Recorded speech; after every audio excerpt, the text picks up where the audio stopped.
Hello दोस्तों, कैसे हैं आप सभी लोग। Good morning to all of you. तो चलिए आज हम शुरू करने जा रहे हैं एड्यूटेरिया का जो वॉल्यूम 11 है करंट अफेयर का। उसमें हम कौन से घटनाक्रम कवर करने वाले हैं, तो चलिए देख लेते हैं। घटनाक्रम हम कवर करने वाले हैं इसमें 1 से 15 जून के बीच के घटनाक्रम। 2024 के जो घटनाक्रम है 1 से 15 जून के, उसको हम कवर करेंगे।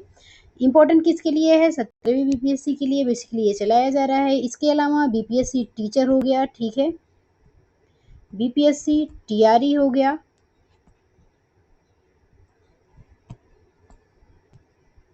सॉरी,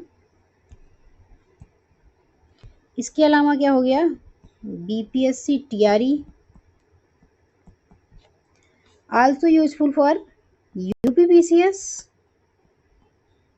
एंड आरओ, ठीक है।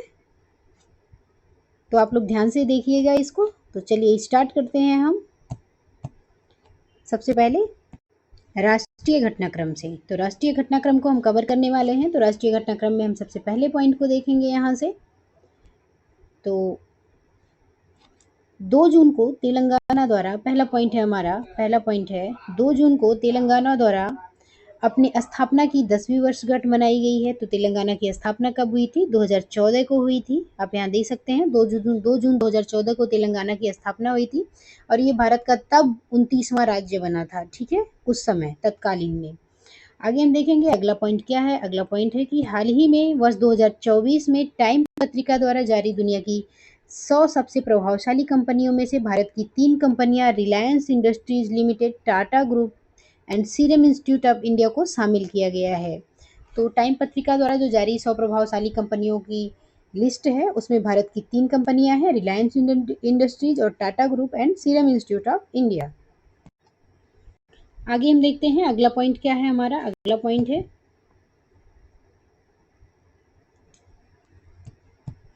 भारतीय प्रौद्योगिकी संस्थान, भारतीय प्रौद्योगिकी संस्थान कानपुर, आईआईटी कानपुर ने डीआरडीओ के सहयोग से अगली पीढ़ी की रक्षा में अंत विषय अनुसंधान के लिए अपने परिसर में एक डीआरडीओ उद्योग अकादमिक उत्कृष्टता केंद्र, मतलब डीआईए सीओई की स्थापना की गई है। कहाँ पे? आईआईटी कानपुर में। अगला पॉइंट हम देख लेते हैं। अगला क्या है कि हाल ही में मध्य प्रदेश के बीजापुर शहर में भारत सरकार के स्वामित्व वाली गेल इंडिया लिमिटेड का पहला हरित हाइड्रोजन संयंत्र का उद्घाटन किया गया है। तो जो गेल इंडिया लिमिटेड के पहले हरित हाइड्रोजन संयंत्र है, उसका उद्घाटन कहाँ किया गया है? मध्य प्रदेश के बीजापुर शहर में। आगे देखते हैं अगला पॉइंट क्या है। अगला पॉइंट है कि प्रधानमंत्री की अध्यक्षता वाली केंद्रीय कैबिनेट नियुक्ति समिति ने हाल ही में रक्षा अनुसंधान तथा विकास संगठन डीआरडीओ के अध्यक्ष डॉक्टर समीर बी कामत के लिए 1 वर्ष के विस्तार को मंजूरी दी है। तो जो डीआरडीओ के अध्यक्ष हैं, उनके काम उनका जो कार्यकाल था वो समाप्त होने वाला था। हाल ही में उनके कार्यकाल को 1 वर्ष के लिए और विस्तारित कर दिया गया है। आगे हम देखेंगे कि हाल ही में सिक्किम उच्च न्यायालय द्वारा अपनी महिला कर्मचारियों के लिए प्रत्येक महीने मासिक धर्म अवकाश नीति लागू किया गया है। ये इम्पोर्टेंट है आपके लिए कि मासिक धर्म अवकाश नीति सबसे पहले किस राज्य द्वारा लागू किया गया है? तो सिक्किम द्वारा, सिक्किम के उच्च न्यायालय द्वारा इसे लागू किया गया है महिला कर्मचारियों के लिए। ऐसा करने वाला सिक्किम उच्च न्यायालय देश का पहला उच्च न्यायालय होगा, ठीक है। जब जहाँ भी पहला आ जाए वो एग्जाम के लिए, खासकर बीपीएससी के लिए बहुत ज़्यादा इंपॉर्टेंट हो जाता है। आगे हम स्टार्ट करते हैं। अगला पॉइंट क्या है हमारा? अगला पॉइंट है कि हाल ही में रक्षा अनुसंधान विकास संगठन डीआरडीओ ने उड़ीसा के चांदीपुर तट पर स्वदेशी रूप से विकसित anti radiation missile Rudram second, ठीक है, एंटी रेडिएशन मिसाइल जिसका नाम है रुद्रम सेकेंड का सफलतापूर्वक परीक्षण किया। रुद्रम सेकेंड के बारे में हम आगे देखेंगे कि इस मिसाइल को 28 मई 2024 को भारतीय वायुसेना सुकोई 30 भारतीय वायुसेना सुकोई 30 MK1 लड़ाकू विमान से सफलतापूर्वक प्रक्षेपित किया गया है। रुद्रम 2 के बारे में हम बात कर लेंगे कि यह एक ठोस प्रणोदक वायु प्रक्षेपित मिसाइल प्रणाली है जिसे वायु सतह से संचालन के लिए स्वदेशी रूप से विकसित किया गया है। आगे देखते हैं अगला पॉइंट क्या है।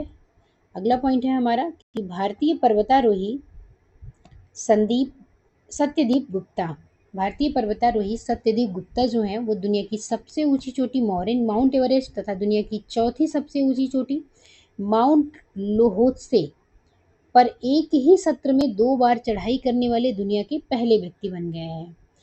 तो कौन पहले व्यक्ति बने हैं एक ही सत्र में 2 बार चढ़ाई करने वाले माउंट एवरेस्ट और माउंट लोहसे पे? सत्यजीत गुप्ता। आगे देखते हैं अगला पॉइंट हमारा क्या है। अगला पॉइंट है हमारा कि भारतीय रिजर्व बैंक ने विदेशी मुद्रा प्रबंधन अधिनियम 1999 के प्रावधानों का उल्लंघन करने पर एचएसबीसी बैंक को 36.38 लाख रुपए का जुर्माना लगाया है। एचएसबीसी बैंक जो है वो हांगकांग और शंघाई बैंकिंग कॉरपोरेशन ये है, ठीक है। और इसकी स्थापना कब हुई थी? इसकी स्थापना हुई थी 1865 में। कहाँ पे? हांगकांग में। किसने जुर्माना लगाया है? भारतीय रिजर्व बैंक ने। आगे हम देख लेते हैं अगला पॉइंट है कि हाल ही में भारतीय वायुसेना ने बहुराष्ट्रीय सैन्य अभ्यास रेड फ्लैग 24 में भाग लेने के लिए अपने सबसे उन्नत लड़ाकू विमान राफेल को संयुक्त राज्य अमेरिका के अलास्का एलेंसन एयरफोर्स बेस पर उतारा है। तो अलास्का के एलेंसन जो एयरफोर्स बेस है उस पर उतारा गया है राफेल को। क्यों? क्योंकि यह जो है भारतीय वायुसेना के तहत के तरफ से सैन्य अभ्यास रेड फ्लैग में भाग लेने वाला है, रेड फ्लैग 24 में। आगे देख लेते हैं इससे महत्वपूर्ण और पॉइंट क्या है कि यह 15 दिवसीय युद्धाभ्यास होगा। क्या? Red flag 24।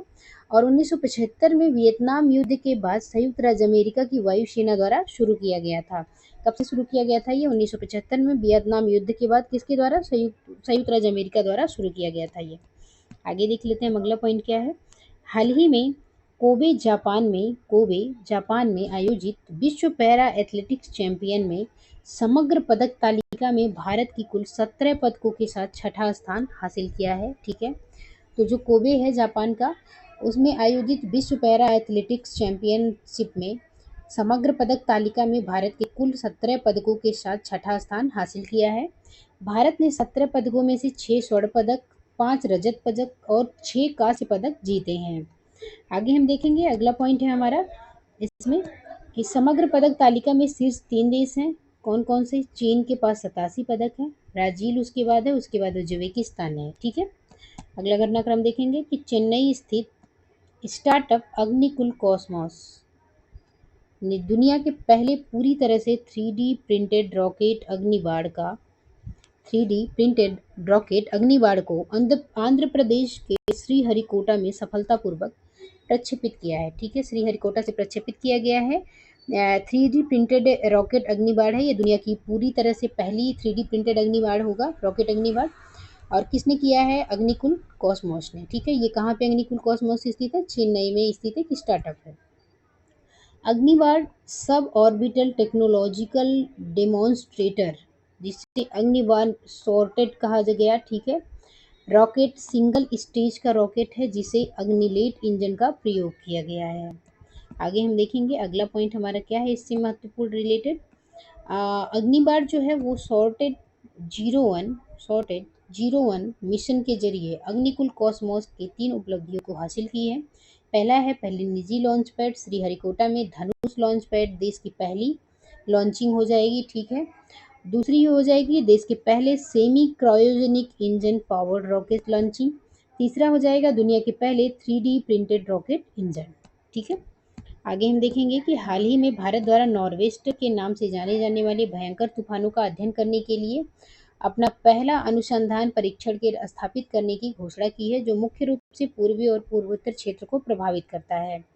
उसमें हम आगे देखेंगे कि प्रस्तावित सुविधा जो है पश्चिम बंगाल, उड़ीसा और झारखंड से सटे एक बड़े क्षेत्र को कवर करेगी।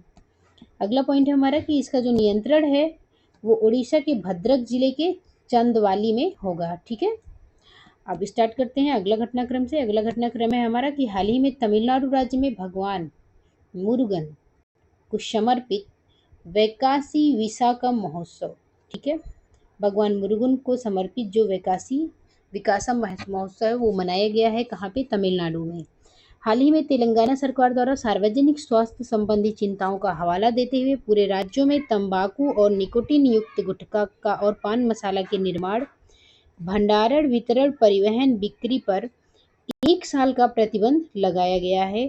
किसके द्वारा? तेलंगाना सरकार द्वारा। बहुत ही अच्छा कदम है ये।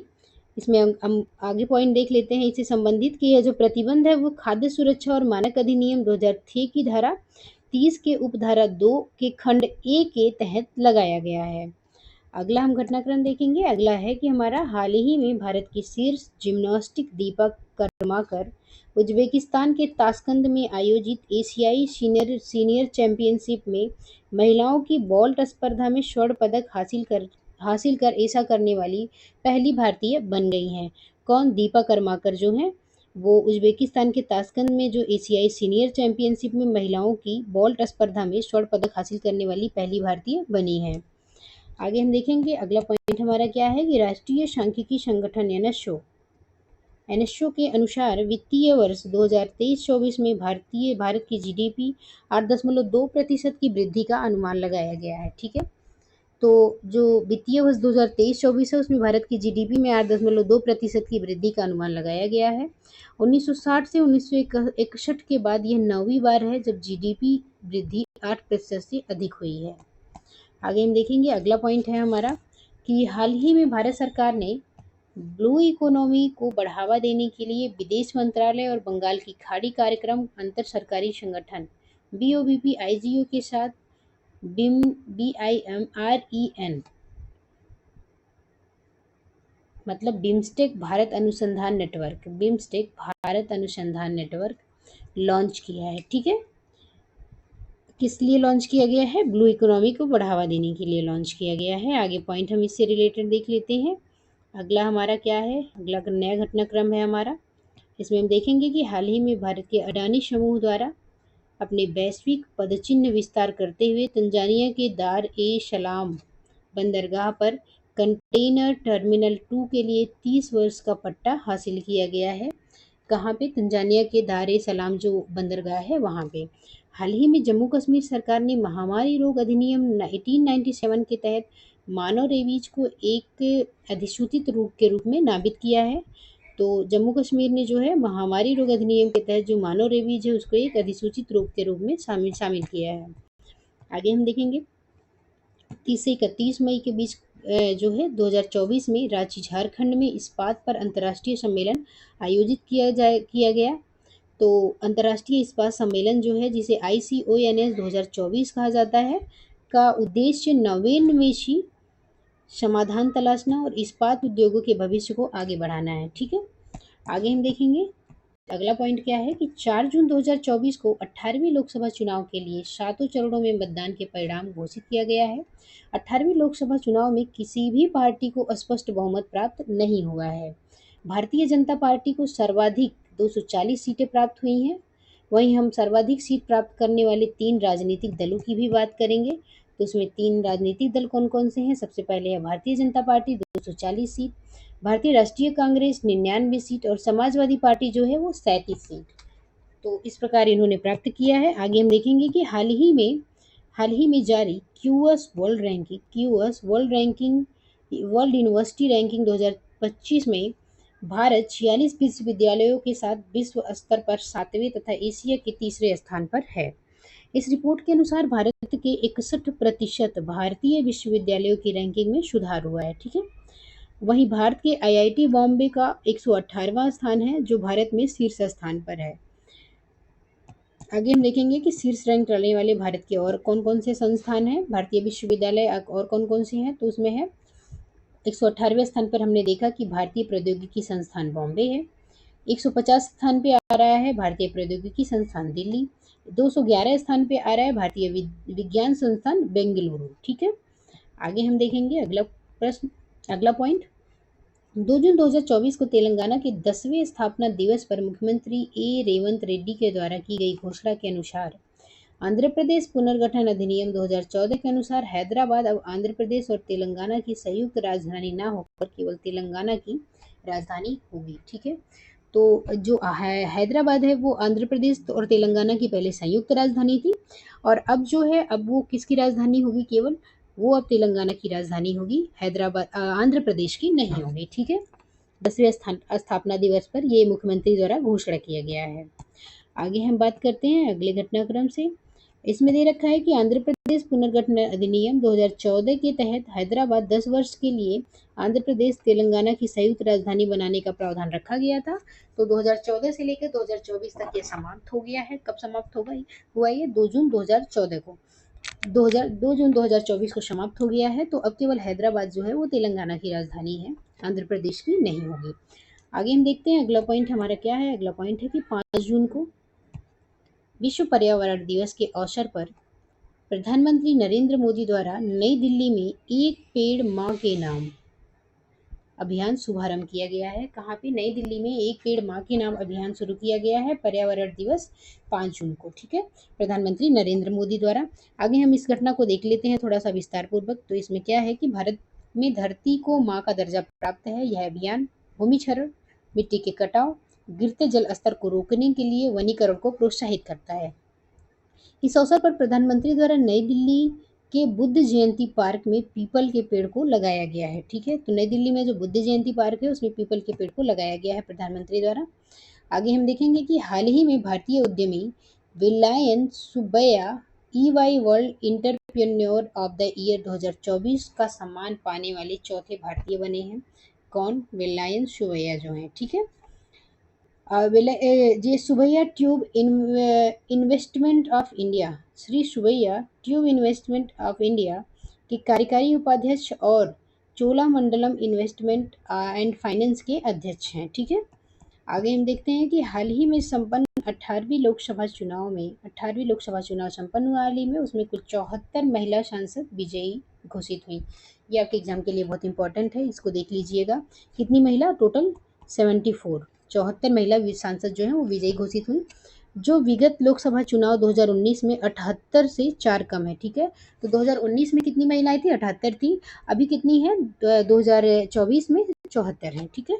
आगे हम देखते हैं अगला पॉइंट क्या है। 5 जून 2024 को विश्व पर्यावरण दिवस के अवसर पर बिहार के जमुई जिले में स्थित नागी नकटी पक्षी अभ्यारण्य को रामसर कन्वेंशन के तहत अंतर्राष्ट्रीय महत्व की आर्द्र भूमि के रूप में मान्यता प्रदान की गई है। तो ये बिहार के लिए बहुत ही ज़्यादा इम्पोर्टेंट है। तो नागी और नकटी जो है अभ्यारण्य है, इसे रामसर कन्वेंशन के तहत अंतर्राष्ट्रीय आर्द्र भूमि की मान्यता प्रदान कर दी गई है। इसके साथ ही भारत में आर्द्र भूमियों की कुल संख्या जो है जून में बढ़कर के कितनी? 82 हो गई है। और इस वर्ष 2020 इसके पूर्व जो है वर्ष 2020 में बिहार के बेगूसराय जिले में कांवर झील को भी राज्य का पहला रामसर स्थल बना था। कांवर झील जो था 2020 में राज्य का पहला रामसर स्थल बना था। और हाल ही में नागी नकटी को दूसरा तीसरा रामसर स्थल बनाया गया है। आगे हम देख लेते हैं अगला इससे क्या रिलेटेड है कि जो रामसर कन्वेंशन है वर्ष 1971 में ईरान के रामसर शहर में यूनेस्को के तत्वावधान में हस्ताक्षरित एक अंतर्राष्ट्रीय संधि है, जिसका उद्देश्य अंतर्राष्ट्रीय महत्व के आर्द्र भूमियों का संरक्षण करना है, ठीक है। आगे हम देखते हैं अगला पॉइंट क्या है। अगला पॉइंट है हमारा कि सुपर कॉप, हाल ही में सुपर कॉप के रूप में जाने जाने वाली कृष्ण प्रकाश को हिंदी साहित्य भारती पुरस्कार 2024 प्रदान की गई। तो जो कृष्ण प्रकाश हैं उन्हें सुपर कॉप के नाम से जाना जाता है और इन्हें जो है क्या प्रदान किया गया है? हिंदी साहित्य भारती पुरस्कार 2024 प्रदान किया गया है। आगे हम देखेंगे कि हाल ही में इसरो के विक्रम साराभाई अंतरिक्ष केंद्र में सॉफ्टवेयर प्रवाह विकसित किया गया है। सॉफ्टवेयर प्रवाह विकसित किया गया है कहाँ पे? कंप्यूटेशनल फ्लड डायनामिक, ठीक है। तो इसका नाम क्या है? प्रवाह, ओके। आगे हम देख लेते हैं अगला पॉइंट क्या है हमारा। अगला पॉइंट है हमारा कि प्रवाह का उपयोग गगनयान, इसका उपयोग कहाँ का किया जाएगा? तो प्रवाह का उपयोग जो है वो गगनयान कार्यक्रम में मानव उड़ान योग्य प्रक्षेपण वाहनों जैसे HLVM-3, crew escape system CES और क्रू मॉड्यूल के वायुगतिकीय विश्लेषण के लिए किया जाएगा, ठीक है। प्रवाह क्या है आपका? प्रवाह देख लेते हैं हम कि यह parallel runs solver for aerospace vehicle aerothermo dynamic analysis है ये, ठीक है। इसका पूरा फुल फॉर्म है ये, आप लोग देख लीजिए ध्यान से। तो आगे बढ़ते हैं, आगे देखते हैं अगला घटनाक्रम क्या है कि जून 2024 में उत्तराखंड द्वारा राज्य के खगोल पर्यटन को बढ़ावा देने के लिए 3 दिवसीय नक्षत्र सभा का आयोजन किया गया है। किसके द्वारा? उत्तराखंड द्वारा। अगला पॉइंट है कि हाल ही में निवेशकों के लिए वित्तीय प्रबंधन को सरल तथा सुलभ बनाने के लिए भारतीय प्रतिभूति नियामक बोर्ड सेबी द्वारा सारथी 2.0 मोबाइल ऐप लॉन्च किया गया है। ठीक है, किसके द्वारा लॉन्च किया गया? सेबी द्वारा। आगे हम देख लेते हैं सेबी इससे रिलेटेड और भी पॉइंट क्या है। तो भारतीय प्रतिभूति नियामक बोर्ड जो है उसकी स्थापना 12 अप्रैल 1988 को हुई थी। मुख्यालय कहाँ है? मुंबई में है। क्षेत्रीय कार्यालय की बात करें तो अहमदाबाद, कोलकाता, चेन्नई और दिल्ली में है। ठीक है, और अध्यक्ष कौन है? माधवीपुरी बुच जो है वो इसकी अध्यक्ष हैं। आगे हम देख लेते हैं कि हाल ही में पेरू में यूपीआई भुगतान सक्षम बनाने के लिए भारतीय राष्ट्रीय भुगतान निगम और पेरू केंद्रीय रिजर्व बैंक मतलब बीसीआरपी द्वारा साझेदारी की गई है। कहाँ पे? पेरू में। ठीक है, इसके साथ ही पेरू यूनिफाइड पेमेंट इंटरफेस मतलब यूपीआई अपनाने वाला दक्षिण अमेरिका का पहला देश बन गया है। तो प्रश्न आ सकता है कि जो यूपीआई अपनाने वाला दक्षिण अमेरिका का पहला देश कौन सा बना है? तो वो बना है पेरू। ठीक है, आगे हम देख लेते हैं कि हाल ही में चर्चा में रहा तृष्णा मिशन वैश्विक स्तर पर सतह के तापमान और जल प्रबंधन निगरानी के लिए भारतीय अंतरिक्ष अनुसंधान संगठन इसरो तथा फ्रांसीसी अंतरिक्ष एजेंसी सीएनईएस के बीच एक संयुक्त उपग्रह मिशन है। इसमें हम देखेंगे कि तृष्णा क्या है। तृष्णा है thermal infrared imaging satellite for high resolution natural resource assessment. Okay, इस उपग्रह को पृथ्वी से 761 किलोमीटर की ऊंचाई पर सूर्य तुल्यकालिक कक्षा में संचालित करने की योजना है। आगे हम देखेंगे कि केंद्रीय शिक्षा मंत्रालय द्वारा जून 2024 में असम के कामरूप जिले के मराभिटा में पूर्वोत्तर क्षेत्र का दूसरा भारतीय प्रबंधन संस्थान की स्थापना मतलब आईआईएम की स्थापना का प्रस्ताव की मंजूरी दी गई है। आगे हम देखेंगे अगले घटनाक्रम को। जो ये आईआईएम शिलोंग है वो पूर्वोत्तर क्षेत्र का पहला तथा एकमात्र आईआईएम होगा। ओके, अगला हमारा घटनाक्रम है कि जून 2024 में भारतीय स्टेट बैंक 8 लाख करोड़ रुपए से अधिक बाजार कैपिटलाइजेशन वाली 7वीं भारतीय कंपनी बन गई है। 18वीं लोकसभा चुनाव के वोटों की गिनती के दौरान इंदौर लोकसभा सीट के द्वारा भारतीय राजनीतिक इतिहास में 3 नए रिकॉर्ड दर्ज किए गए हैं। तो चलिए देख लेते हैं वो 3 नए रिकॉर्ड क्या क्या हैं। तो उसमें हम देखेंगे कि सबसे पहला हमारा है भाजपा प्रत्याशी शंकर लालवानी। ये हम इंदौर की बात कर रहे हैं, इंदौर लोकसभा सीट की। तो शंकर लालवानी द्वारा सर्वाधिक 12,26,751 वोट प्राप्त हुए हैं।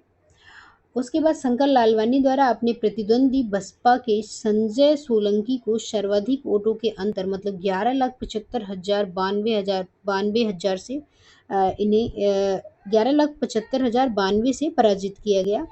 और उसके बाद देखेंगे इंदौर लोकसभा सीट के लिए सर्वाधिक 2,18,674 वोट नोटा को प्राप्त हुए हैं। ठीक है, अब तक का यह किसी भी लोकसभा या विधानसभा चुनाव में नोटा को मिले सर्वाधिक मत हैं।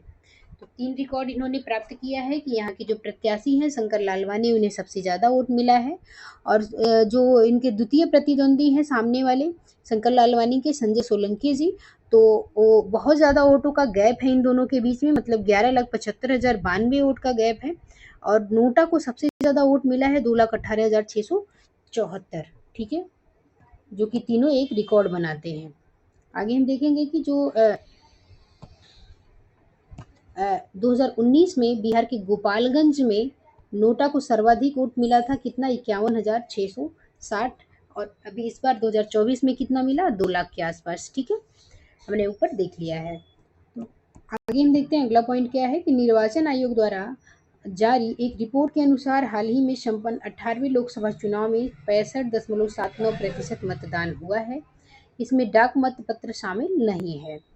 इस लोकसभा चुनाव में 64.2 करोड़ मतदाताओं ने अपने मताधिकार का उपयोग किया है। विगत लोकसभा चुनाव 2019 में 67.4% मतदान हुआ है, जिसमें 91.20 करोड़ मतदाताओं में से 61.5 करोड़ मतदाताओं ने अपना मताधिकार का प्रयोग किया है। आगे हम देख लेते हैं अगला पॉइंट क्या है।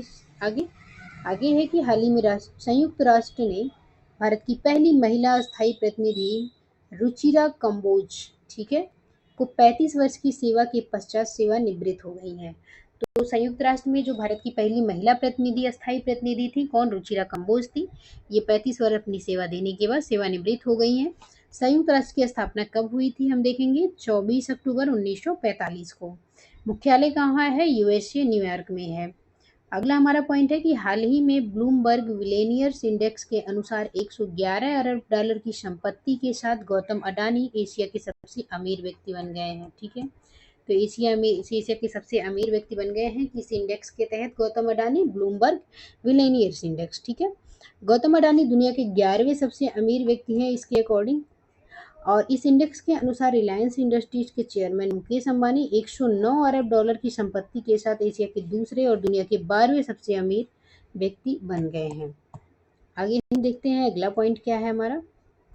हाल ही में भारतीय मूल की अंतरिक्ष यात्री सुनीता विलियम्स अंतरिक्ष में परीक्षण मिशन पर अंतरिक्ष यान को उड़ाने वाली पहली भारतीय महिला बन गई।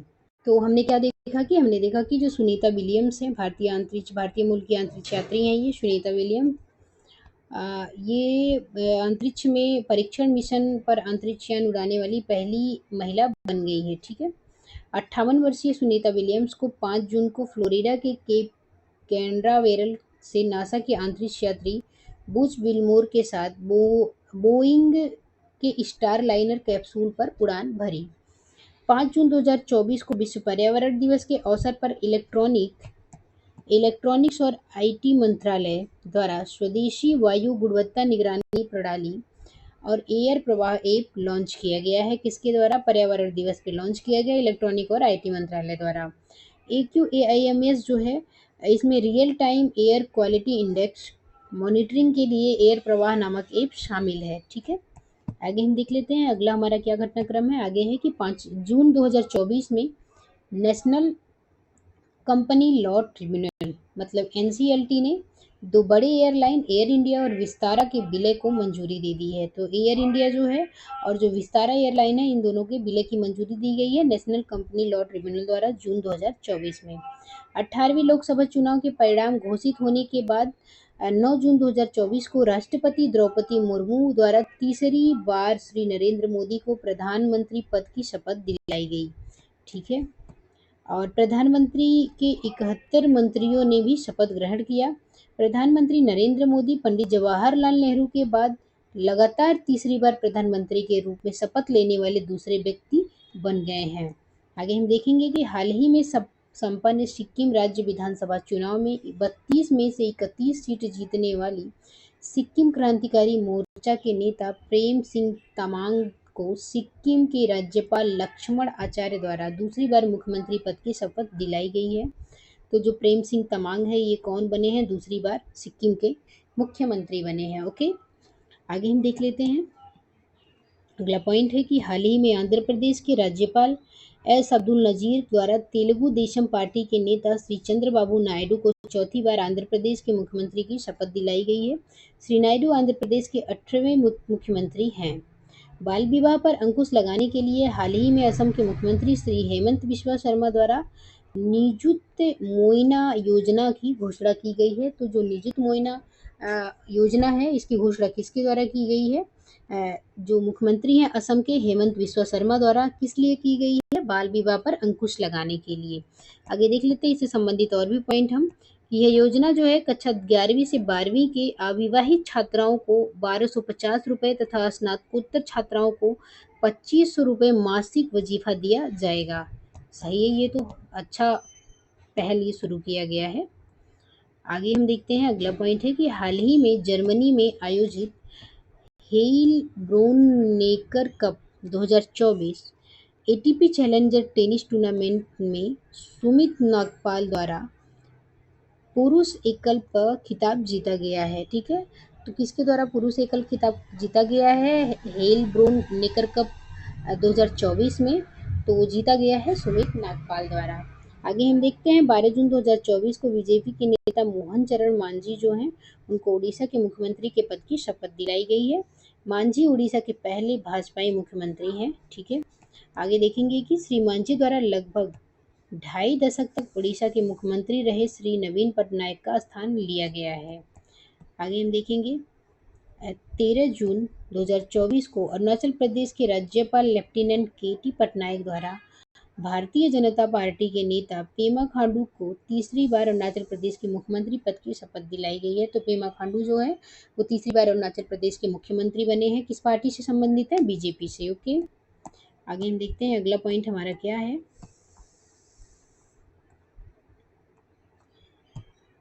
अगला पॉइंट है हमारा, सब लेफ्टिनेंट अनामिका बी राजू भारतीय नौसेना की पहली महिला हेलीकॉप्टर पायलट बन गई हैं। तो अनामिका बी राजू जो है वो भारतीय नौसेना की पहली महिला हेलीकॉप्टर पायलट बन गई हैं। हाल ही में विशाखापट्टनम बंदरगाह विश्व बैंक और S&P ग्लोबल मार्केट इंटेलिजेंस द्वारा वैश्विक कंटेनर पोर्ट प्रदर्शन सूचकांक 2023 के शीर्ष 20 में शामिल होने वाली भारत का एकमात्र बंदरगाह बन गया है। आगे हम देखेंगे कि वैश्विक स्तर पर 3 बंदरगाह ऐसे हैं, कौन से हैं? यांगशान बंदरगाह चीन, सलालाह बंदरगाह ओमान और खलीफा बंदरगाह संयुक्त अरब अमीरात। भारत का कौन सा बंदरगाह आपने देखा? तो भारत का एकमात्र बंदरगाह इसमें शामिल है विशाखापट्टनम बंदरगाह। ओके, अब आगे हम स्टार्ट करते हैं। आगे हम देखते हैं हमारे कौन से घटनाक्रम हैं। आगे है हमारे अंतर्राष्ट्रीय घटनाक्रम। तो आगे अब हम स्टार्ट करने वाले हैं अंतर्राष्ट्रीय घटनाक्रम को। उसके बाद बिहारी स्पेशल आएगा, फिर खेल और पुरस्कारों से संबंधित जो भी घटनाक्रम है वो आएगा। उसके बाद हमारी क्लास ये समाप्त हो जाएगी। तो चलिए स्टार्ट करते हैं पहले पहले घटनाक्रम से। तो पहला घटनाक्रम है हमारा कि संयुक्त राष्ट्र की agency international organisation for migration मतलब IOM के अनुसार हाल ही में प्रशांत महासागरीय देश पपुआ न्यू गिनी के एक गांव में भारी भूस्खलन के कारण 670 से अधिक लोगों की मौत हो गई है। ठीक है, तो इसके अनुसार इंटरनेशनल ऑर्गेनाइजेशन फॉर माइग्रेशन जो है इसके अनुसार क्या है कि जो प्रशांत महासागरीय देश है पपुआ न्यू गिनी, यहाँ पे 670 लोगों के से अधिक लोगों की मौत हो गई है जस्ट बिकॉज ऑफ भूस्खलन। आगे इससे रिलेटेड और भी पॉइंट हम देख लेते हैं। तो क्या है कि प्रधानमंत्री नरेंद्र मोदी द्वारा राहत, पुनर्वास और पुनर्निर्माण प्रयासों की सहायता के लिए पपुआ न्यू गिनी $10 लाख की तत्काल मानवीय सहायता की घोषणा की गई है भारत के द्वारा प्रधानमंत्री मोदी की तरफ से। आगे हम देख लेते हैं कि हवाई की शवाना गैंकीविच द्वारा हाल ही में मिस यूएस का 2023 का खिताब जीता गया है। तो सवाना गैंकीविच जो है इनके द्वारा मिस यूएस 2023 का खिताब जीता गया है। अगला पॉइंट है कि हाल ही में जापान के शोधकर्ताओं द्वारा दुनिया का पहला लकड़ी का उपग्रह लिग्नोसैट को विकसित किया गया है। तो जापान के शोधकर्ताओं ने जो है वो दुनिया के पहले लकड़ी के उपग्रह लिग्नोसैट को विकसित किया है। लिग्नोसैट नामक यह उपग्रह मैग्नेलिया नामक लकड़ी से बना है। ठीक है, आगे हम देख लेते हैं कि इस उपग्रह को सितंबर में स्पेस एक्स रॉकेट के जरिए प्रक्षेपित किया जाएगा। अगला पॉइंट है हमारा कि रूस द्वारा हाल ही में तालिबान को आतंकवादी सूची से बाहर करने का फैसला किया गया है। रूस ने तालिबान को 21 वर्ष पहले 2003 में आतंकी संगठन की सूची में शामिल करने पर प्रतिबंध किया था। आगे हम देखेंगे कि 27 मई से 1 जून के मध्य जिनेवा स्विट्जरलैंड में 77वीं विश्व स्वास्थ्य सभा आयोजित की गई। तो 77वीं जो विश्व स्वास्थ्य सभा है वो कहाँ आयोजित की गई? वो जिनेवा स्विट्जरलैंड में आयोजित की गई। और ये विश्व स्वास्थ्य सभा का इसका थीम क्या था? इसका थीम था सभी के लिए स्वास्थ्य, सभी के लिए स्वास्थ्य एंड सभी के लिए स्वास्थ्य, इसका ये थीम है। मुझे यहाँ पे कुछ गड़बड़ लग रहा है, एक बार आप लोग चेक कर लीजिएगा कि इसकी थीम क्या थी। तो चलिए आगे बढ़ते हैं। हाल ही में अफ्रीकी देश जिबूती में जिबूती फ्रेंडली मच्छर कार्यक्रम के तहत मलेरिया से निपटने के लिए आनुवांशिक रूप से संशोधित जीएम मच्छर छोड़े गए हैं। ठीक है, तो आनुवांशिक रूप से संशोधित जीएम मच्छर छोड़े गए हैं किससे? जिबूती फ्रेंडली मच्छर कार्यक्रम के तहत मलेरिया से निपटने के लिए। हाल ही में चर्चा में रहा नासा का मैगलन मिशन का संबंध किससे है? तो जो मैगलन मिशन है उसका संबंध है शुक्र ग्रह से। ये मिशन किसका है? नासा का है। आगे हम देखते हैं अगला पॉइंट क्या है हमारा।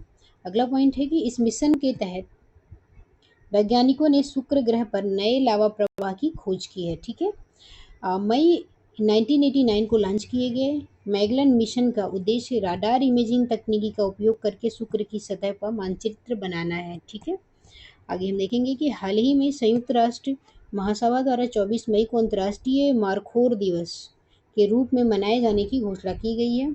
मारखोर जो है वो कैप्रा फाल्कोनेरी जिसे पेंच सिंग वाली बकरी के रूप में भी जाना जाता है, पाकिस्तान का राष्ट्रीय पशु है। आगे हम देखेंगे, हाल ही में पाकिस्तान द्वारा चीन की सिचोंग सैटेलाइट लॉन्च सेंटर से multi mission communication satellite PakSat यम-1 लॉन्च किया गया है। इस सैटेलाइट का उद्देश्य पाकिस्तान में इंटरनेट कनेक्टिविटी, टीवी प्रसारण, सेलुलर फोन, ब्रॉडबैंड, ई-कॉमर्स और ई-गवर्नेंस को बढ़ाना है। आगे हम देखेंगे, अगला पॉइंट है हमारा कि हाल ही में चीन द्वारा एक व्यक्ति एक फाइल मतलब one person one file OPOF सामूहिक निगरानी कार्यक्रम शुरू किया गया है। इसका उद्देश्य क्या है? चेहरे की पहचान करने वाले कैमरों की तैनाती को 3 गुना करना और निवासियों के व्यापक डेटा को संकलित करना। अगला पॉइंट हम देख लेंगे कि हाल ही में भारत द्वारा वर्ष 2003 के बाद पहली बार वर्ष 2024-26 के लिए कोलंबो प्रक्रिया की अध्यक्षता हासिल की गई है। ठीक है, तो कोलंबो प्रक्रिया विदेशी रोजगार और श्रम के प्रबंधन के लिए एक क्षेत्रीय परामर्श मंच है, जिसमें बांग्लादेश और श्रीलंका जैसे 12 एशियाई देश शामिल हैं। हाल ही में महिला कारोबारी हल्ला टॉमस-डॉटिर द्वारा आइसलैंड के राष्ट्रपति चुनाव जीत की हासिल की गई है। तो इस समय आइसलैंड की राष्ट्रपति कौन है? वो महिला कारोबारी हल्ला टॉमस-डॉटिर हैं। ठीक है, कहाँ की? आइसलैंड की राष्ट्रपति। आगे हम देख लेंगे अगला घटनाक्रम हमारा क्या है। तो ये टॉमस डॉटिर जो हैं वो आइसलैंड की 7वीं राष्ट्रपति होंगी और टॉमस डॉटिर विगदिस फिन्बोगाडाटिर के बाद आइसलैंड की दूसरी महिला राष्ट्रपति चुनी गई हैं। गौरतलब है कि 1980 में विगदिस फिन्बोगाडाटिर जो हैं वो दुनिया की पहली महिला राष्ट्रपति चुनी गई थी।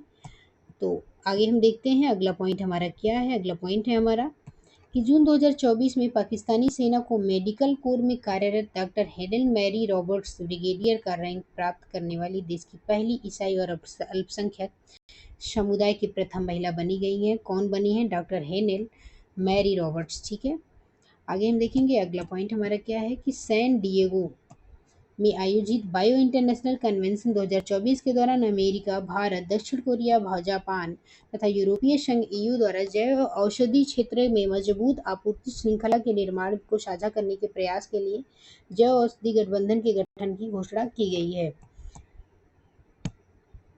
अगला घटनाक्रम है हमारा कि हाल ही में रूस द्वारा उज्बेकिस्तान के मध्य एशिया के पहले परमाणु संयंत्र के निर्माण की योजना शुरू की गई है। ठीक है, किसके द्वारा? रूस द्वारा।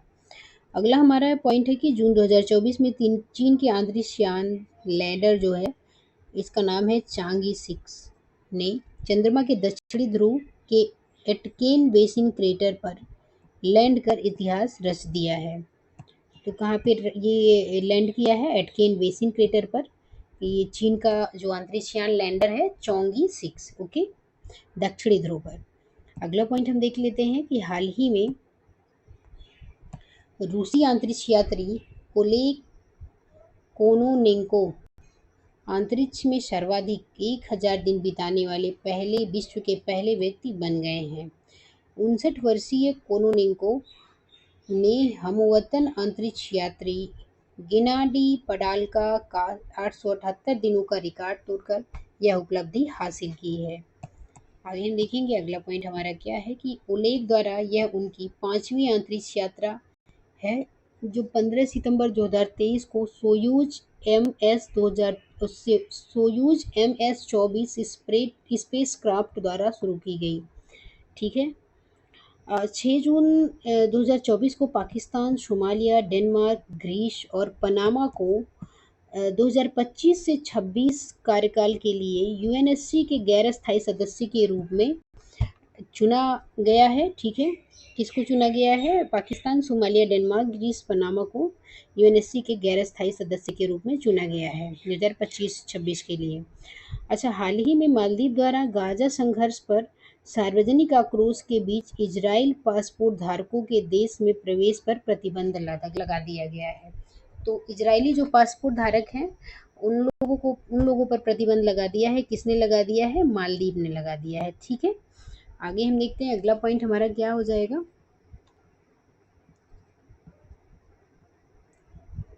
अगला पॉइंट है हमारा कि हाल ही में AI बेस्ड चिप डिजाइन करने वाले और बनाने वाली निविदिया एप्पल मतलब NVIDIA एप्पल को पीछे छोड़कर दुनिया की दूसरी सबसे मूल्यवान कंपनी बन गई है। कौन? निविदिया। ओके। हाल ही में हंगरी में 700 मीटर लंबे पैदल यात्री राष्ट्रीय एकता पुल का अनावरण किया गया है। या पैदल यात्री राष्ट्रीय एकता पुल है ये। और इसके बारे में और देख लेते हैं कि यह नेशनल यूनिटी ब्रिज दुनिया की सर्वाधिक लंबे पुलों में से एक है। ओके। कहाँ पे किया गया है? हंगरी में किया गया है।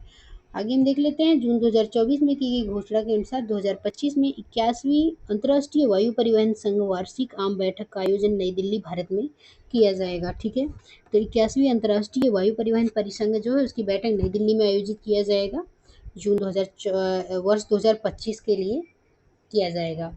आगे हम देख लेंगे कि जून 2024 में शेख सबा खालिद अल सबा को कुवैत का नया प्रिंस घोषित किया गया है। आगे अगला पॉइंट है हमारा कि हाल ही में शोधकर्ताओं द्वारा दक्षिण पश्चिमी प्रशांत महासागर में स्थित न्यू कैलेडोनिया द्वीप समूह में दुनिया की सबसे बड़ी जीनोम की फर्न प्रजाति टेम्यून टेरिस ओब्लास ओब्लान सोलाटा जो है उसकी खोज की गई है। ठीक है, तो ये क्या है? टेम्यून टेरिस ओब्लान सोलाटा की खोज की गई है। आगे हम देख लेंगे कि हाल ही में रूस के निजनी नोगरोड शहर जो है उसमें ब्रिक्स के विदेश मंत्रियों की बैठक का आयोजन किया गया है। कहाँ पे? रूस में। इसके बारे में और डिटेल से हम देख लेते हैं कि विस्तारित सदस्यता के साथ यह ब्रिक्स की पहली मंत्री स्तरीय बैठक होगी। ठीक है, और गौरतलब है कि वर्ष 2023 में जोहान्सबर्ग अफ्रीका में आयोजित 15वें ब्रिक्स शिखर सम्मेलन में 6 नए देश अर्जेंटीना, मिस्र, इथोपिया, ईरान, सऊदी अरब और संयुक्त अरब अमीरात को ब्रिक्स में शामिल होने के लिए आमंत्रित किया गया था। इसमें हम देखेंगे जो अर्जेंटीना है उसने सदस्यता से इनकार करने के बाद 1 जनवरी 2024 को मिस्र, इथोपिया, ईरान, सऊदी अरब और संयुक्त अरब अमीरात जो हैं वो ब्रिक्स के सदस्य देश बन गए हैं। ब्रिक्स की स्थापना कब हुई? 2006 में हुई। और इसके सदस्य देश कितने हैं वर्तमान में? 10 हैं। ओके, अगला पॉइंट हम देख लेते हैं कि हाल ही में जापान के योकोसुगा शहर जो है वो जापान भारत संयुक्त नौसैनिक अभ्यास जीमेक्स 2024 के 8वें संस्करण के लिए यहाँ पे आयोजन किया जाएगा। कहाँ पे? योकोसुका जो शहर है जापान का, वहाँ पे। अच्छा, जीमेक्स 24 की मेजबानी जापान की नौसेना Japan maritime self defence force द्वारा किया जाएगा। आगे हम देख लेते हैं अगला पॉइंट क्या है हमारा अंतर्राष्ट्रीय घटनाक्रम के अंतर्गत। तो हम देख रहे हैं कि तो जीमेक्स 24 है, उसके अंतर्गत अगले पॉइंट को हम देख लेते हैं कि भारतीय नौसेना की ओर से स्वदेशी रूप से निर्मित स्टील्थ फ्रिगेट INS शिवालिक ने जीमेक्स 24 में हिस्सा लिया है। तो INS शिवालिक जो है इसमें हिस्सा ले रहा है। और भारत तथा जापान के अन्य युद्धाभ्यास धर्म गार्जियन, वीर गार्जियन और अभ्यास शिन्यो मैत्री हैं। तो धर्म गार्जियन, वीर गार्जियन और अभ्यास शिन्यो मैत्री। और उसके अलावा जो जीमेक्स 24 है ये किसके किसके बीच आयोजित होता है? भारत और जापान के बीच आयोजित होता है। अगला पॉइंट हम देख लेते हैं। अगला पॉइंट हमारा क्या हो जाएगा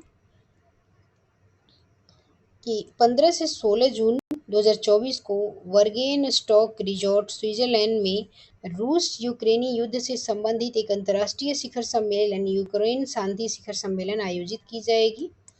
और जून 2024 में संयुक्त राष्ट्र के द्वारा वर्ष 2025 को क्वांटम विज्ञान और प्रौद्योगिकी का अंतर्राष्ट्रीय वर्ष घोषित किया गया। इसमें हम देखेंगे इस पहल के अंतर्गत जो है सभी स्तरों पर विभिन्न गतिविधियों के माध्यम से क्वांटम और अनुप्रयोगों के महत्व के बारे में जन जागरूकता बढ़ाई जाएगी। आगे हम देख लेते हैं अगला पॉइंट क्या है इससे रिलेटेड मेरा कि हाल ही में विश्व आर्थिक मंच द्वारा अंतर्राष्ट्रीय घटनाक्रम में अगला पॉइंट हम देख रहे हैं कि हाल ही में विश्व आर्थिक मंच द्वारा वैश्विक स्तर पर लैंगिक समानता की दिशा में की गई प्रगति को मापने के लिए वैश्विक लैंगिक अंतराल सूचकांक जारी किया गया है। ठीक है, इस सूचकांक में एक 18वें संस्करण में 146 अर्थव्यवस्थाओं की लैंगिक समानता का मूल्यांकन किया गया है। इसमें हम देखेंगे कि विश्व आर्थिक मंच के अनुसार वर्तमान गति से पूर्व लैंगिक समानता प्राप्त करने के लिए 134 वर्ष लगेंगे। शीर्ष रैंकर्स की बात करें तो आइसलैंड, फिनलैंड और नॉर्वे हैं। ठीक है, भारत इस सूचकांक में गत वर्ष में 127वें स्थान में और 2 स्थान फिसल कर कितना 0.641 स्कोर के साथ 129वें स्थान पर आ गया है। इससे पहले भारत किस स्थान पे था? 127 पे था, अभी कितना आ गया? 129 पे आ गया है। ठीक है। अब विभिन्न श्रेणियों की रैंकिंग की बात कर ले तो राजनीतिक सशक्तिकरण में 65वां मिला है, आर्थिक भागीदारी और अवसर में 142वां, स्वास्थ्य जीवन रक्षा में 142वां और शैक्षिक उपलब्धि में 112वां। वैश्विक स्तर पर जो सूडान है वो सबसे निचले पायदान पर है। ठीक है, आगे हम देख लेते हैं। अब हमारा अंतर्राष्ट्रीय घटनाक्रम समाप्त हो गया है। अब हम करने वाले हैं बिहार राज्य विशेष के बारे में। तो बिहार राज्य विशेष हम देख लेते हैं कि पहला घटनाक्रम हम देखेंगे बिहार राज्य विशेष का। 4 जून को घोषित 18वें लोकसभा चुनाव के नतीजे के अनुसार बिहार में लोकसभा की 40 सीटों में एनडीए द्वारा 30 सीट, इंडिया अलायंस द्वारा 9 सीट और निर्दलीय द्वारा 1 सीट जीत दर्ज की गई है। इसमें हम देखेंगे कि बीजेपी जो है, बीजेपी को कितना मिला है? 12 सीट मिला, जदयू को 12 सीट, राजद को 4 सीट, कांग्रेस को 3 सीट, लेजपा को 5 सीट। ठीक है। अब उसमें इसके अलावा सीपीआई जो है, एमएल है, वो 2 सीट, निर्दलीय 1 सीट, हम पार्टी एक थी, उसको 1 सीट मिला। ओके। अब हम इसमें देखेंगे कि 5 जून को विश्व पर्यावरण दिवस के अवसर पर वन तथा पर्यावरण मंत्रालय ने जमुई स्थित Nagi Nakti bird sanctuary Ramsar site में शामिल करने का ऐलान किया है। इसको हम पहले भी देख चुके हैं। वर्तमान में भारत में 82 हो गए हैं रामसर साइट। ठीक है। आगे देख लेते हैं। वन पर्यावरण मंत्रालय के अनुसार बिहार के दोनों सेंचुरी के कुल क्षेत्रफल 544.37 हेक्टेयर है। इसके साथ ही देश में रामसर साइट का कुल क्षेत्रफल अब बढ़कर 13.32 लाख हेक्टेयर से अधिक हो गया है।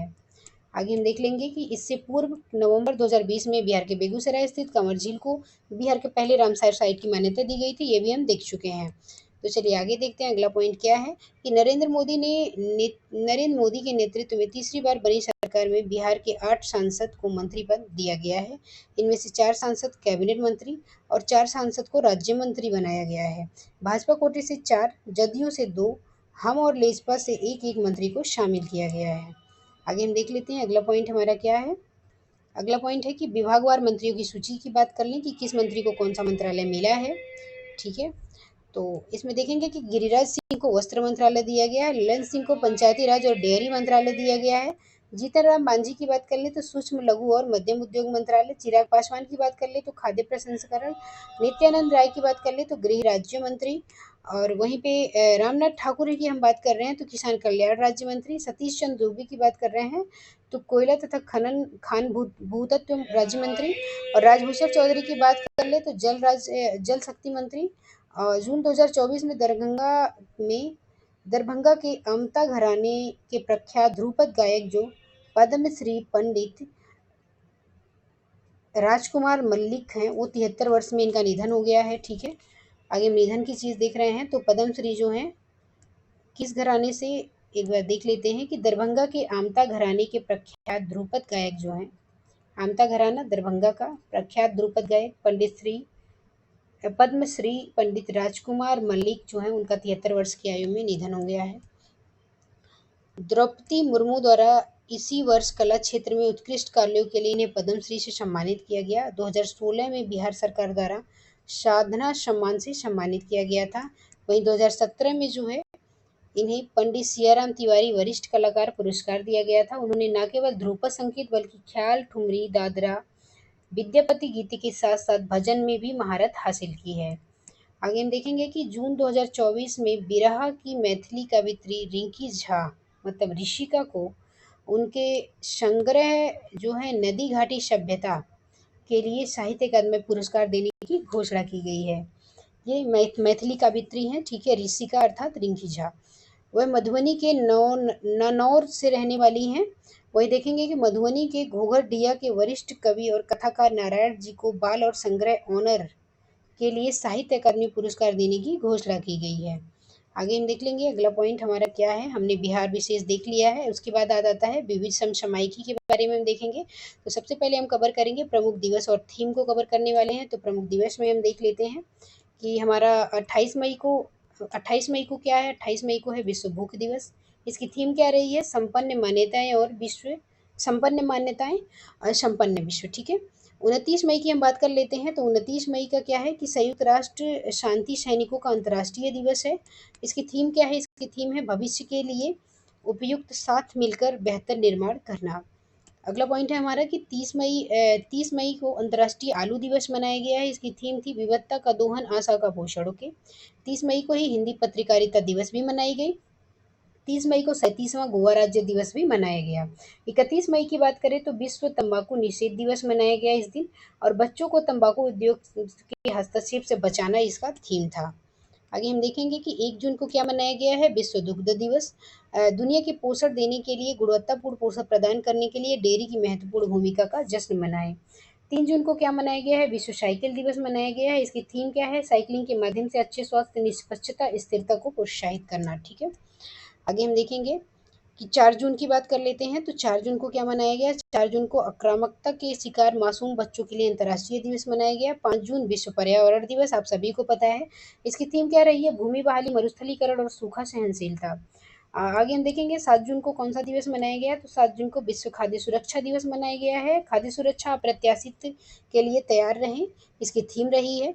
वहीं 8 जून को मनाया गया है विश्व महासागर दिवस, और इसकी थीम रही है नई गहराई को जगाओ। 12 जून की बात कर लेते हैं। तो 12 जून को विश्व बाल श्रम निषेध दिवस मनाया गया है, और इसका जो थीम है, आइए अपनी प्रतिबद्धताओं पर कार्य करें, बाल श्रम को समाप्त करें, इसका थीम रहा है। आगे हम देख लेते हैं अगला पॉइंट हमारा क्या है। अगला पॉइंट है कि 13 जून की बात हम कर रहे हैं। तो 13 जून जो है वो अंतर्राष्ट्रीय एल्बिनिज्म जागरूकता दिवस मनाया गया है। इसका थीम है IAAD के 10 वर्ष सामूहिक प्रगति का दशक। 14 जून की बात करें तो विश्व रक्तदाता दिवस मनाया गया है। दान, इसका थीम जो है दान का जश्न मनाने के 20 साल रक्तदाताओं को धन्यवाद। ओके, तो चलिए पुरस्कार की बात करते हैं। हम पुरस्कार पे आ गए हैं, पुरस्कार दिया जाए। हाल ही में राष्ट्रीय मानसिक स्वास्थ्य एवं तंत्रिका विज्ञान संस्थान NIMHANS को स्वास्थ्य के क्षेत्र में महत्वपूर्ण योगदान के लिए विश्व स्वास्थ्य संगठन ने, ठीक है, किसने? विश्व स्वास्थ्य संगठन ने नेल्सन मंडेला पुरस्कार 2024 से सम्मानित किया है। अब आगे हम देख लेते हैं इस संस्थान के बारे में कि राष्ट्रीय मानसिक स्वास्थ्य संस्थान जो है, इसकी स्थापना कब हुई? 27 दिसंबर 1974 को। मुख्यालय कहाँ है? बेंगलुरु में है। ठीक है, आगे हम देखेंगे अगला पॉइंट क्या है हमारा। अगला पॉइंट है कि संयुक्त राष्ट्र शांति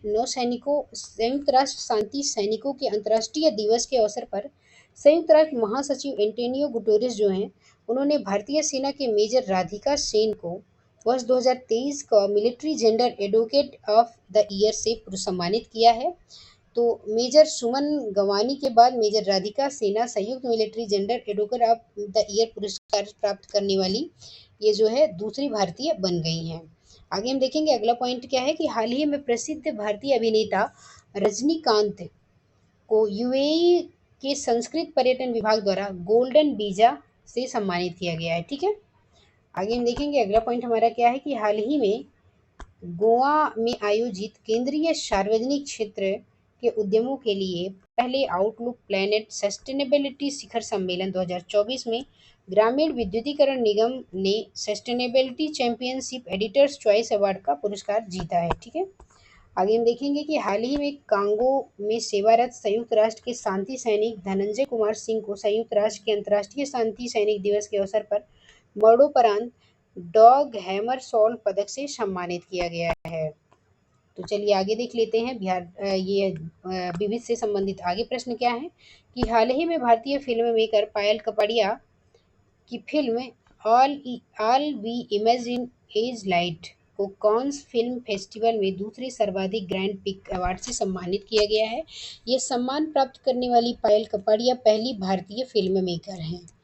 वहीं हम बात कर लेते हैं कि हाल ही में भारतीय अभिनेत्री सान्या मल्होत्रा को न्यूयॉर्क इंडियन फिल्म फेस्टिवल 2024 में फिल्म मिसेज में अपने शानदार प्रदर्शन के लिए सर्वश्रेष्ठ अभिनेत्री का पुरस्कार मिला है। आगे हम देखेंगे कि हाल ही में जो है प्रसिद्ध कवि और नाटककार सिद्धिलिंगा पट्टन सेट्टी जो हैं, सिद्धिलिंगा पट्टन सिट्टी जो हैं, उनको गुडलेप्पा हल्लीकेरी मेमोरियल फाउंडेशन से होरिट्टी द्वारा 19वीं गुडलेप्पा हल्लीकेरी पुरस्कार 2024 के लिए चुना गया है। आगे हम देखेंगे, अगला पॉइंट है कि जून 2024 में फ्लोरिडा के भारतीय अमेरिकी छात्र बृहत सोमा द्वारा स्क्रब्स नेशनल स्पेलिंग बी पुरस्कार 2024 जीत लिया इन्होंने। महानदी कोल्डफील्ड लिमिटेड जो है को हाल ही में ऊर्जा कारपोरेट सामाजिक उत्तरदायित्व और स्थिरता के लिए कलिंग उत्कृष्टता पुरस्कार से सम्मानित किया गया है किसी महानदी कोलफील्ड को। ठीक है, तो यहाँ पे हमारा समाप्त हो जाता है पुरस्कारों वाला। अब हम खेल शुरू करेंगे, खेल खेल से संबंधित हम देख लेंगे कि कौन से खेल कौन क्या कैसे क्या हासिल किया, सारी चीज़ें विस्तार पूर्वक। तो चलिए स्टार्ट करते हैं हम। उज्बेकिस्तान की राजधानी ताशकंद में आयोजित एशियाई पंजा कुश्ती चैंपियनशिप में भारतीय पंजा कुश्ती खिलाड़ियों द्वारा 7 पदक, 1 स्वर्ण और 6 कांस्य हासिल किया गया है। भारत की चेस खिलाड़ी आर वैशाली ने हाल ही में कोनेरू हेम्पी में पराजित कोनेरू हम्पी को पराजित कर नॉर्वे शतरंज टूर्नामेंट की महिला वर्ग की जीत हासिल कर ली है। आगे हम देखेंगे कि हाल ही में आईपीएल 2024 में फाइनल मैच में कोलकाता नाइटर्स राइडर्स जो हैं ने सनराइजर्स हैदराबाद के 8 विकेट से मात देकर तीसरी बार खिताब हासिल किया है। यह संस्करण कौन सा था? 17वां था। ऑरेंज कप किसको मिला? विराट कोहली को मिला। पर्पल कप हर्षल पटेल को मिला है। और फेयर प्ले अवार्ड किसको मिला है? सनराइजर्स हैदराबाद को। ओके, तो चलिए हम आगे देख लेते हैं। इसमें और एक चीज़ है क्या कि final player of the match किसको मिला है? उसको मिला है मिचेल स्टार्क को। ओके, मिचेल स्टार्क को। तो चलिए आगे देखते हैं। अगला पॉइंट हमारा क्या है कि हाल ही में भारत के अनुभवी विकेट कीपर बल्लेबाज दिनेश कार्तिक ने क्रिकेट के सभी प्रारूपों में संन्यास की घोषणा की है। जून 2024 में किसने घोषित? दिनेश कार्तिक जो है वो क्रिकेट के सभी प्रारूपों से संन्यास की घोषणा कर दिए हैं। ठीक है, एक अनुभवी विकेट कीपर रहे हैं और बल्लेबाज भी रहे हैं भारत के। आगे हम देखते हैं, जून 2024 में भारतीय बैडमिंटन खिलाड़ी तान्वी शर्मा ने चीनी ताइपे की वांग पेई यू को हराकर वान अंतर्राष्ट्रीय टूर्नामेंट की खिताब जीत लिया है। ठीक है, आगे हम देखेंगे, चीनी ताइपे में आयोजित ताइवान एथलेटिक्स चैंपियनशिप 2024 में नैना जेम्स द्वारा महिलाओं की लंबी कूद स्पर्धा में स्वर्ण पदक जीता गया है। इस चैंपियनशिप में भारत के कुल 7 पदक, 3 स्वर्ण, 3 रजत और 1 कांस्य जीता गया है। आगे हम देखेंगे, 31 मई से 8 जून के मध्य जर्मनी के म्यूनिख में आयोजित आईएसएसएफ विश्व कप भारतीय निशानेबाज सरबजोत सिंह द्वारा पुरुष की 10 मीटर एयर पिस्टल स्पर्धा में स्वर्ण पदक जीता गया है। आईएसएसएफ विश्व कप में भारत के कुल 2 पदक, 1 स्वर्ण और 1 कांस्य के साथ तालिका में तीसरे स्थान पर है। आगे देख लेते हैं, जून 2024 में भारतीय मुक्केबाज जो निशांत देव हैं, ठीक है, भारतीय मुक्केबाज जो हैं निशांत देव 2024 पेरिस ओलंपिक खेलों के लिए क्वालिफाई करने वाले पहले भारतीय पुरुष मुक्केबाज बन गए हैं ये। आगे हम देख लेते हैं, Spanish football club real Madrid ने हाल ही में German football club Borussia Dortmund को फाइनल में हराकर 15वीं बार 2023 से 24 यूईएफए चैंपियनशिप लीग का खिताब जीता है। हाल ही में जर्मनी में आयोजित Heilbronn Neckar cup 2024 ATP challenger tennis tournament में सुमित नागल द्वारा पुरुष एकल का खिताब जीता गया है। ठीक है, आगे हम देख लेते हैं कि हाल ही में भारत की प्रसिद्ध चेस खिलाड़ी दिव्या देशमुख जो हैं उन्होंने फीडे जूनियर अंडर 20 महिला विश्व शतरंज चैंपियनशिप जीत लिया है। फीडे अंडर 20 महिला विश्व शतरंज चैंपियनशिप जो जीतने वाली दिव्या देशमुख जो है चौथी भारतीय महिला बन गई हैं। आगे हम देख लेते हैं कि हाल ही में भारत का MUAY Thai fighter Surya Sagar world league of fighters ने गोल्डन टिकट जीतने वाले पहले भारतीय बन गए हैं।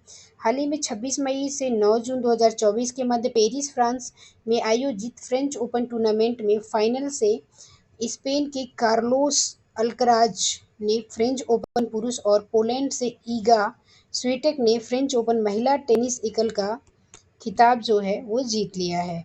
कार्लोस अल्कराज जो है ये उनका पहला फ्रेंच ओपन खिताब है, जबकि ईगा स्विएटेक के लिए यह उनके करियर का चौथा फ्रेंच ओपन खिताब है। ठीक है, आगे हम देख लेते हैं अगला पॉइंट हमारा क्या है।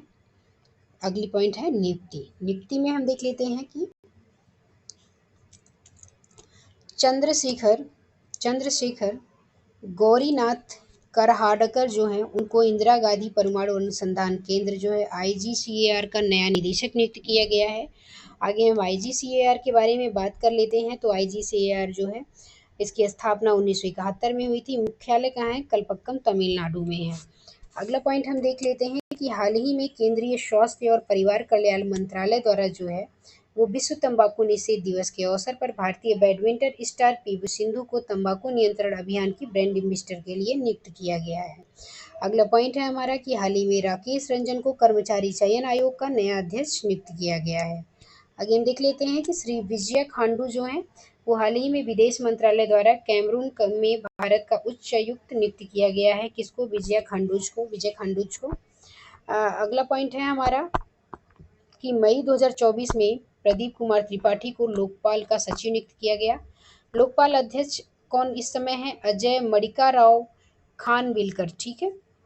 अगला पॉइंट है कि हाल ही में डॉक्टर इमैनुअल सोबेरन को 2024 से 29 के कार्यकाल के लिए विश्व पशु स्वास्थ्य संगठन का महानिदेशक नियुक्त किया गया है। विश्व पशु स्वास्थ्य संगठन जो है उसकी स्थापना 1924 में की गई। इसका मुख्यालय कहाँ है? पेरिस, फ्रांस में। चलिए आगे बात कर लेते हैं कि हाल ही में गीतानास नौसेदा को बाल्टिक देश लिथुआनिया में दोबारा राष्ट्रपति चुना गया है। किसको? गीतानास जो है नौसेदा है उनको लिथुआना में राष्ट्रपति चुना गया है। तो लिथुआनिया की जो राष्ट्रपति हैं वो गीतानास नौसेदा हैं। आगे हम देखेंगे अल्लाह माए हलीना को हाल ही में अफ्रीकी देश चाड का नया प्रधानमंत्री चुना गया है। हाल ही में भारत सरकार के केंद्रीय स्वास्थ्य सचिव अपूर्व चंद्रा को विश्व स्वास्थ्य संगठन द्वारा घोषित 77वीं विश्व स्वास्थ्य सभा की समिति के अध्यक्ष नियुक्त किया गया है। हाल ही में भारत के शीर्ष बैडमिंटन खिलाड़ी PV सिंधु को बेटर न्यूट्रिशन ब्रांड का ब्रांड एम्बेसडर नियुक्त किया गया है। आगे हम देखेंगे श्री अरुण मिश्रा के कार्यकाल की समाप्ति के बाद श्रीमती विजया भारती शाइनी जो है वो राष्ट्रीय मानवाधिकार आयोग के कार्यवाहक अध्यक्ष नियुक्त किया गया है। ठीक है। आगे हम अगला पॉइंट देख लेते हैं। अगला पॉइंट है हमारा कि राष्ट्रीय मानवाधिकार आयोग जो है उसकी स्थापना 12 अक्टूबर 1993 को हुई थी। मुख्यालय नई दिल्ली में है। हाल ही में 1993 बैच के IRSME अधिकारी सुनील कुमार सिंह को दीनदयाल बंदरगाह प्राधिकरण कांडला का नया अध्यक्ष नियुक्त किया गया है। अगला हमारा पॉइंट है कि हाल ही में श्री कमल किशोर सोन को कर्मचारी राज्य बीमा निगम मतलब ESIC का महानिदेशक नियुक्त किया गया है। अगला पॉइंट हम देख लेते हैं कि हाल ही में जलवायु वैज्ञानिक क्लाउडिया सिनबाम मैक्सिको को पहली महिला राष्ट्रपति चुना गया है। मैक्सिको की पहली महिला राष्ट्रपति क्लाउडिया सिनबाम को चुना गया है। क्लाउडिया सिनबाम मैक्सिको की पहली यहूदी राष्ट्रपति भी हैं। अगला हम देख लेते हैं कि हाल ही में भारत सरकार द्वारा लेफ्टिनेंट जनरल उपेंद्र द्विवेदी को 30वें भारतीय सेना अध्यक्ष नियुक्त किया गया है। द्विवेदी 30 जून 2024 को सेवानिवृत्त होने वाले वर्तमान सेना अध्यक्ष श्री मनोज पांडे का अध्यक्ष स्थान लेंगे। जून 2024 में प्रधानमंत्री की अध्यक्षता वाली जो कैबिनेट की नियुक्ति की समिति द्वारा श्री अजीत डोभाल को लगातार तीसरे कार्यकाल के लिए भारत के सुरक्षा सलाहकार के रूप में नियुक्त किया गया है। मतलब भारत के NS से तीसरी बार बन गए हैं अजीत डोभाल जी। आगे हम देख लेते हैं जून 2024 में ज्योति बीज जो है वो भारतीय वाणिज्य एवं उद्योग संघ मतलब FICCI के महानिदेशक के रूप में नियुक्त किया गया है ज्योति बीज को। हम FICCI के बारे में बात कर लेते हैं। तो इसकी स्थापना कब हुई थी? 1927 में। इसकी मुख्यालय कहाँ है? नई दिल्ली में। ओके। अगला पॉइंट है कि अंतर्राष्ट्रीय व्यापार वाणिज्य राकेश मोहन जोशी को हाल ही में वाणिज्य मंत्रालय द्वारा भारतीय विदेश व्यापार संस्थान IIFT का कुलपति नियुक्त किया गया है। इनका निधन हो गया था कब? अच्छा, आगे हम निधन की बात कर लेते हैं। निधन में देख रहे हैं हम कि 7 जून 2024 को भारतीय प्रसिद्ध वन्यजीव संरक्षणवादी और जीव विज्ञानी जो हैं कौन? Asir Jawahar Thomas John Singh जो हैं उनका 78 वर्ष की आयु में बेंगलुरु में निधन हो गया है। और हाल ही में मैक्सिको में H5N2 जो बर्ड फ्लू है वो दुनिया की पहली इंसानी मृत्यु हो गई है। किससे? H5N2 जो बर्ड फ्लू है इससे। कहाँ पे? मैक्सिको में। तो इसी के साथ हमने पूरा समाप्त कर दिया है घटनाक्रम। ये हमने कवर किया था घटनाक्रम कब से कब का बीच का। तो 1 से 15 जून के बीच का हमने जो घटनाक्रम है वो समाप्त कर दिया है 2024 का। ओके। तो अगली वीडियो में हम 16 से 30 जून की बात कर लेंगे। तो चलिए क्लास यहीं पे समाप्त करते हैं। धन्यवाद।